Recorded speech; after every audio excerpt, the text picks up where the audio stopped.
Hello, you are watching an interested video on new drug success in halting disease progression with hard to treat Hodgkin lymphoma.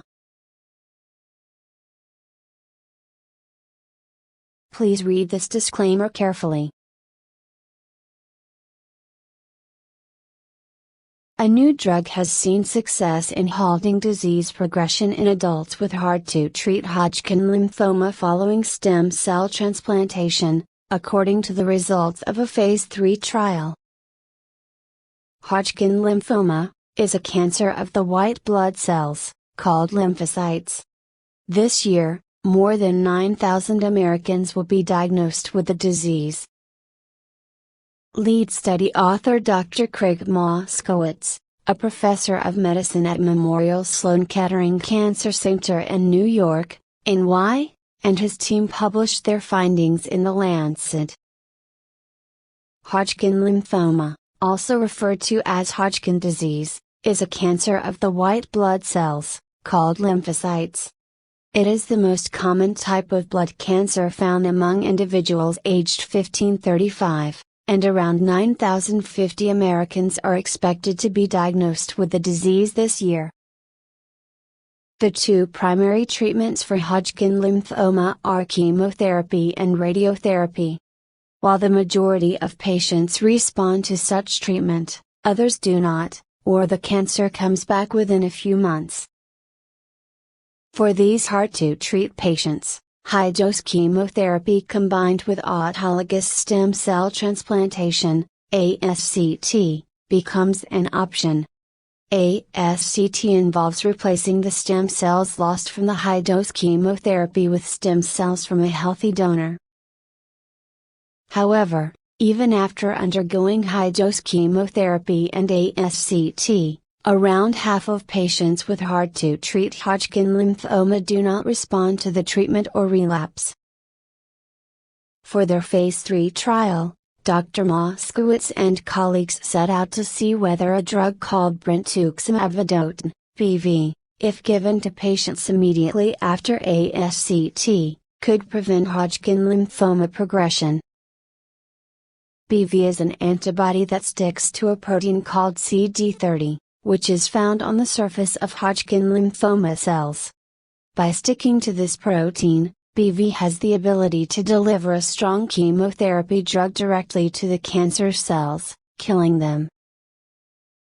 65% of patients treated with BV had no disease progression 2 years after ASCT.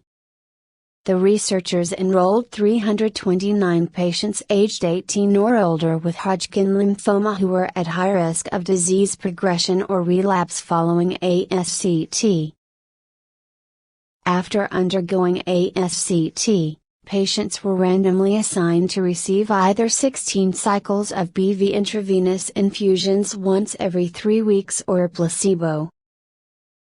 The team found that at 2 years after treatment, 65% of patients who received BV had no cancer progression, compared with 45% of patients who received the placebo. On average, BV-treated patients survived for 43 months without disease progression, compared with only 24 months for those who received the placebo. Since it is unlikely patients will relapse 2 years after ASCT, Dr. Moskowitz says almost all patients who experience no disease progression during follow-up are likely to be cured. Some patients treated with BV did experience side effects, the most common of which were numbness due to peripheral nerve damage and low white blood cell count. The team says, however, that the drug was generally well tolerated. Commenting on the results, Dr. Moskowitz says, "The bottom line is that BV is a very effective drug in poor-risk Hodgkin lymphoma and it spares patients from the harmful effects of further traditional chemotherapy by breaking down inside the cell resulting in less toxicity. No medication available today has had such dramatic results in patients with hard-to-treat Hodgkin lymphoma." In an editorial linked to the study, Professor Andreas Engert, of the University Hospital of Cologne in Germany, says the trial establishes a promising new treatment approach for patients with Hodgkin lymphoma who are at high risk of disease progression.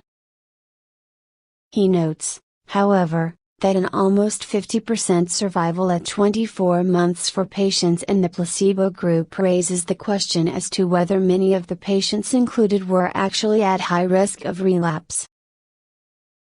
An international consortium is currently reassessing the effect of risk factors in patients with relapsed Hodgkin lymphoma to define a high-risk patient population in need of consolidation treatment, he adds.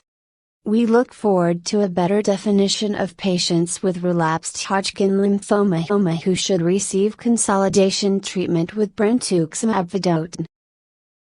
In December 2014, we reported on another study by Dr. Moskowitz and colleagues, in which the team found two PD-1 inhibitors, that block the PD-1 protein found on the surface of Hodgkin lymphoma cells, could boost immune system activity of patients with the disease, helping them fight the cancer. Notes and references.